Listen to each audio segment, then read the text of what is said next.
Another topic. Would the president ever apologize to the acquitted Kenosha shooter Kyle Rittenhouse for suggesting online and on TV that he is a white supremacist? Do you stand by your past comment equating him to white supremacy? Well, look, I stand by what the jury has concluded. I didn't watch the trial. Mr. President, if I could say one thing to you, I would urge you to go back and watch the trial and understand the facts before you make a statement. Well, let's be clear what we're talking about here. This is about a campaign video released last year that used President Trump's own words during a debate as he refused to condemn white supremacists and militia groups. Mr. Vice President, you say that people who commit crimes should be held accountable. The question I have, though, is, as the Democratic nominee, and earlier tonight you said that you are the Democratic Party right now, have you ever called the Democratic mayor of Portland or the Democratic governor of Oregon and said, hey, you got to stop this, bring in the National Guard, do whatever it takes, but you stop the days and months of violence in Portland? I don't hold public office now. I am a former vice president. I've made it clear in my public statements that the violence should be prosecuted. It should be prosecuted. And anyone who commits it But should you've be never prosecuted. called for the people, the leader, excuse me, sir. You have never called for the leaders in Portland and in Oregon to call and bring in the National Guard and knock off 100 days of riots. They can, in fact, take care of it if he just stay out of the way. Look here. Oh, really? Really? Here's the thing. I sent in the U.S. Marshals to get the killer of the young man in the middle of the street. They shot him, and for 3 days, President Trump, Portland wouldn't do anything. I had to send in the U.S. Marshals. They took care of business. Go ahead, sir. And by the way, his own former spokesperson said, riots and chaos and violence help his cause. That's what this is all about. I don't know who said that. I do. Who? I think Kellyanne Conway. I don't think she said that. She said that. And so here's the But here's the point. Go ahead, the point sir. is that's what he keeps trying to rile everything up. He doesn't want to calm things down. Instead of going in and talking to people and saying, let's get everybody together, figure out how to deal with this. What's he do? He just pours gasoline in the fire constantly, every single solitary time. Okay, and to end this, button up this segment, I'm going to give you a minute to answer, sir. You have repeatedly criticized. I have to answer his statement. No, you have his repeatedly. Statement. You have repeatedly. No, you've been talking back and forth. You made a statement. I'm asking you. I would love to end it. Sir. I would love to end it. If you want to switch seats.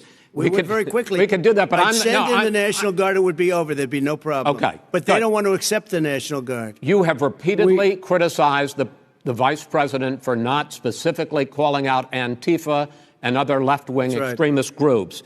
But are you willing tonight to condemn white supremacists and militia groups and to say that they need to stand down and not add to the violence in a number of these cities, as we saw in Kenosha and as we've seen in Portland? Sure, I'm willing to do that. Sure, I'm willing to do that. Sure, I'm willing to do that. But do it. Well, go ahead, sir. I would say almost everything I see is from the left wing, not from the right wing. So what are you saying? I'm willing to do anything. I want to see peace. Then do it, sir. Say it. Do it. Say it. Sure, are you I'm prepared willing to to do that. Sure, Are you I'm willing prepared to to do that. Do you want to call him?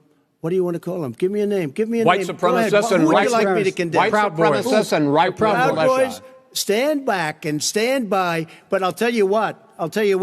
Somebody's got to do something about Antifa and the left, because this is not a right-wing problem. This is a left-wing. FBI director This is a left-wing problem. White supremacists. Antifa's an idea. Antifa's an idea. Antifa's an idea.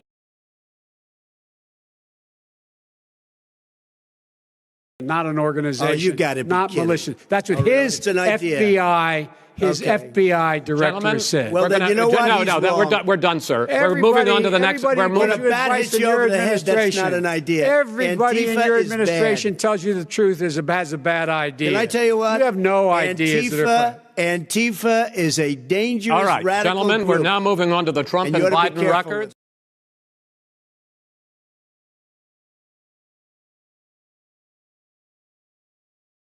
And President Trump, as we know from history, and as many of you covered, didn't just refuse to condemn militia groups on the debate stage. He actively encouraged them throughout his presidency. So what we've seen are the tragic consequences of that. When people think it's okay to take the law into their own hands instead of allowing law enforcement to do its job. And the president believes in condemning hatred, division, and violence. That's exactly what was done in that video. But if you're saying that it was just a campaign video, it wasn't. The president also gave an interview where he said this Rittenhouse was part of a militia coming out of Illinois. Have you ever heard this president referring to Trump say one negative thing about white supremacists?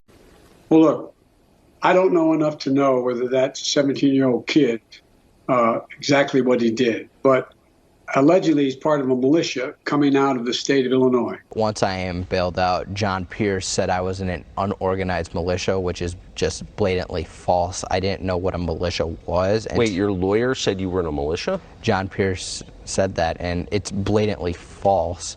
I didn't know what a militia was until after the fact, until November 25th, after I was watching some of the interviews he did. I was like, I'm not in a militia. I don't know what that is. Sorry to laugh.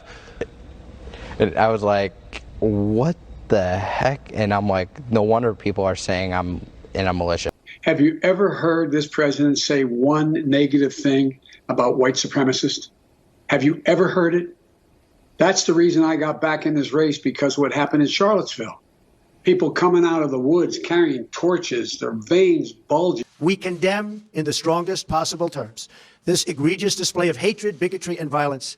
It has no place in America. And as I have said many times before, no matter the color of our skin, we all live under the same laws. We all salute the same great flag. And we are all made by the same Almighty God.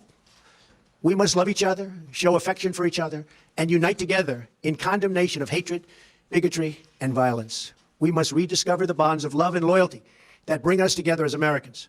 Racism is evil, and those who cause violence in its name are criminals and thugs, including the KKK, neo-Nazis, white supremacists, and other hate groups that are repugnant to everything we hold dear as Americans.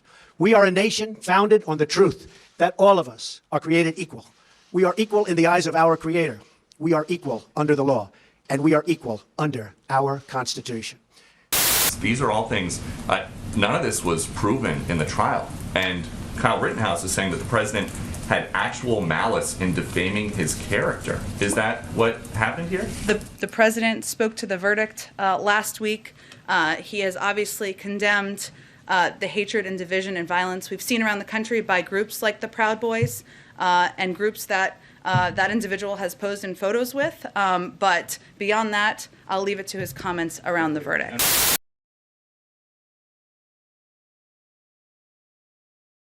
Is a supporter of yours, Mr. President, who killed someone that is accused of killing two people? Is a supporter of yours? Saying, are you going to condemn the actions of vigilantes like Kyle Rittenhouse? Well, we're looking at all of it. That was an interesting situation. You saw the same tape as I saw, and he was trying to get away from them, I guess, it looks like, and he fell, and then they very violently attacked him, and it was something that we're looking at right now, and it's under investigation, but I guess he was in very big trouble. He would have been. He probably would have been killed. But it's under investigation. Do you think private citizens should be taking guns? I'd like to see law enforcement take care of everything.